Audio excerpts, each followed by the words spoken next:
Hello again. How's it going, everybody? So today I figure I would do a little review thoughts of Icarus Uprising for the Nintendo 3DS. No, but seriously, yeah. So let's talk about this game, shall we? So, first things first. Where do I even begin? Kid Icarus is like an old franchise. I believe it's from like 1985 or so for the NES, and essentially it garnered up a big enough cult status for being really challenging.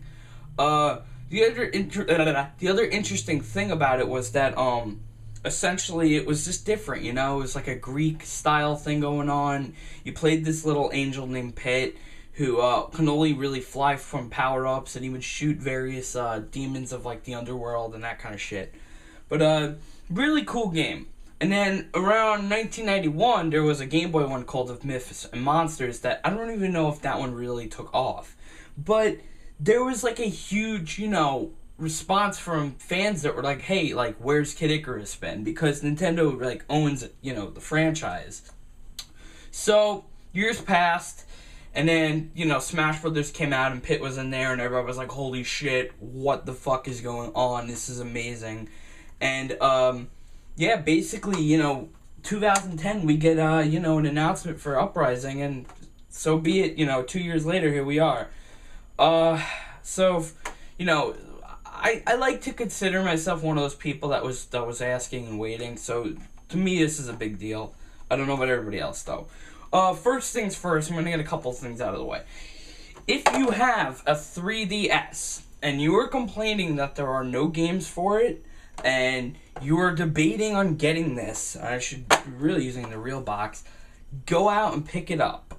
This is a no-brainer. This is easily, probably, in my opinion, the one game to date that's using the 3D the best it can correctly, because this is like probably the only game that I have so far where I've really played it in both 2D and 3D, and I've honestly have enjoyed it.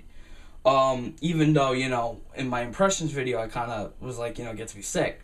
Yeah, well, you deal with it. In any case, so yeah, this is something that you should really, this is a game you should check out.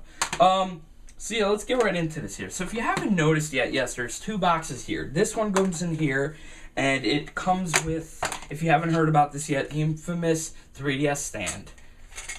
Yeah.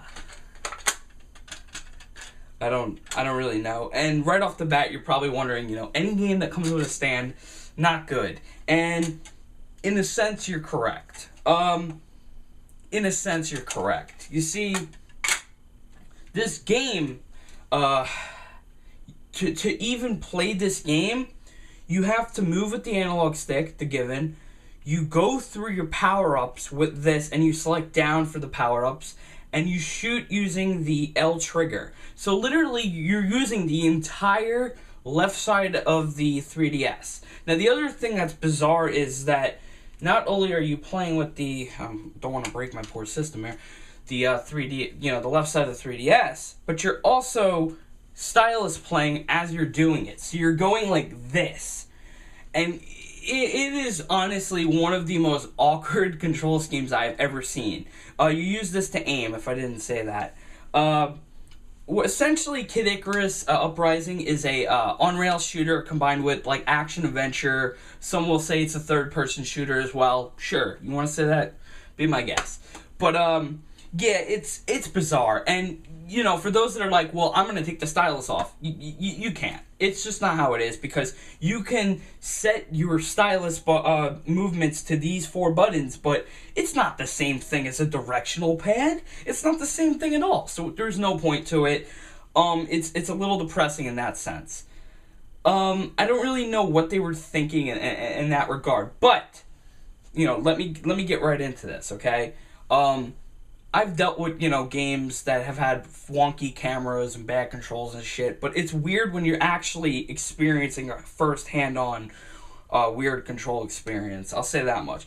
Your hand does get used to it, don't get me wrong. I can probably say I beat the game and whatnot, whatever. I don't know if that's whatever, if that's cool or whatever, but your hand does cramp up after a couple of chapters or so. And I don't care how tough you are as a hardcore gamer, or I import games from Japan and I play upside down naked banging on some DK bongos. I really don't care. Your hand is gonna fucking hurt after playing this game, and I found it very comfortable to play with this stand. So haters are indeed going to hate. Ooh. But rest assured, is the game good? Yes, the game is very good. My man Masahiro Sakurai, creator of Kirby, what's good. He made this game and really wanted to make this game for a long time, and it's amazing. Where do I even begin? The worlds, the atmosphere are incredible. I'm not kidding when I say this game is like riding Star Tours at Disney World. I shit you not. That is literally the best explanation I can give you. Because I have it on 3D and I'm like, oh man, and you'll hear me. I'll be like, woo, and shit. And it's like, what the hell is he screaming about? It's fun. It's exciting. It's like you're on a ride. You go from everywhere, from Skyworld to Underworld to space to Illusion World to, I don't know if it's Atlantis or if it's underwater, but you're chilling with Trident. There is so much shit going on in this game that commercial and anything that you've seen so far hasn't told you, because they're keeping it shut. This game's got it all. I'm telling you. They have full, voice acting, dialogue in this game, and it's going on throughout the entire game, so you always hear someone talking, and the voice acting is phenomenal.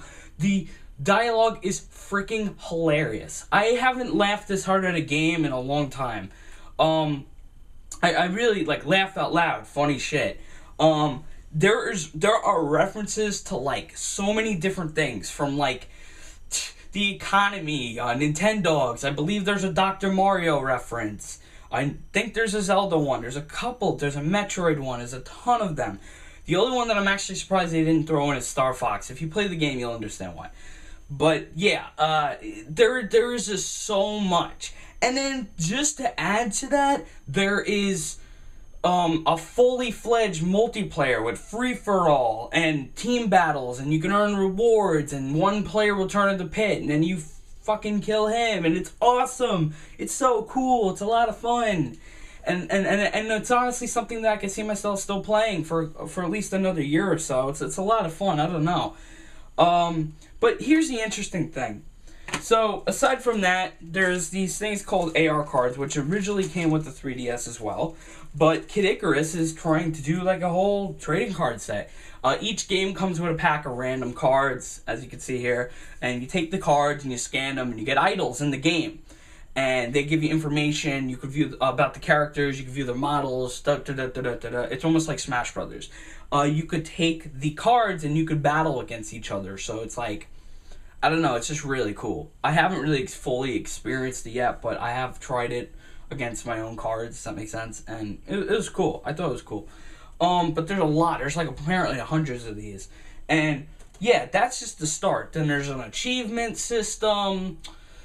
There's an idol toss game where you could get eggs and get your own idols in the game, so you don't have to collect every card. There is so much content in this game. It's amazing. But, the one thing that I didn't actually mention that I'm just realizing now is, in the game, there's this thing called the heart meter. Essentially, it is the answer to, a hardcore gamer, a casual gamer, whatever that bullshit is, their idea of, how hard the game should be. Because the game is extremely fast-paced, and if you're not going to keep up with it, the game will eat you alive. Trust me. Basically, what happens is, every enemy that you kill gives you hearts, and that's your currency for buying weapons in the game, and all other stuff, and we'll talk about that in a second. And you take the hearts, and you spend hearts for higher difficulties, and the more difficult the stages, the more reward you get out of it. The more weapons, more hidden rooms you find in the game, more hearts you get back in return. It's a that kind of system. Now, here's the thing. I love it because it's brilliant, and it separates the men from the babies in that game, but the one thing that I don't like about it is that if you die even the slightest bit, they don't just drop you one peg, because you can go 5.5, 5.6, etc., 5.2, whatever. they drop you like 5 pegs. And I'm not even kidding. You'll probably, at least once when you play the game, at least once, even if you're the calmest of players, you'll probably rage at least once, just from it. Because there are some deaths in this game that are, oh, I don't even know.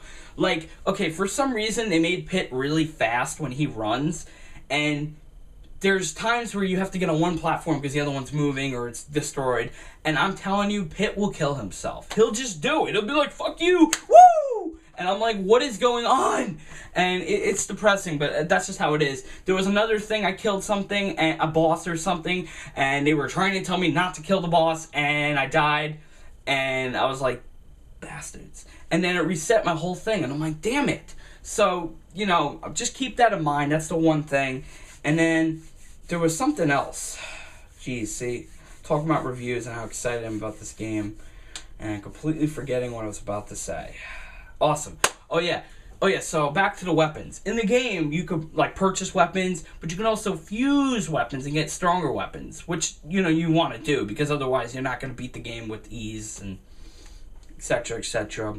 Then there's also a Street Pass function where you get gems to upgrade your weapons. Again, you know how I feel about Street Pass, so I don't really care about that. But yeah, there's just a lot. I probably haven't even touched on a few things in this game. There is so much in this game. It's overwhelming. I'm not even joking. It's overwhelming. But I highly recommend you pick this game up. It's awesome, and I want people to read deeper into what I'm about to say. The commercials, everything that you've seen, is trickery. That's all I'm gonna say, because you think it's one thing and it's not. It just, trust me. There's 25 chapters in this game. Just think about that. It's a very expansive storyline. That's all I can say. But I'm not spoiling the game. But the game is fantastic. Please check it out. Even if you're not, like, sure about buying it, check it out. It's an awesome game, and there's a lot of charm and a lot of great things about this game. And that's really it, you know? I hope you enjoyed my crazy review or thoughts on this game, and that's it. So, yeah, stay tuned.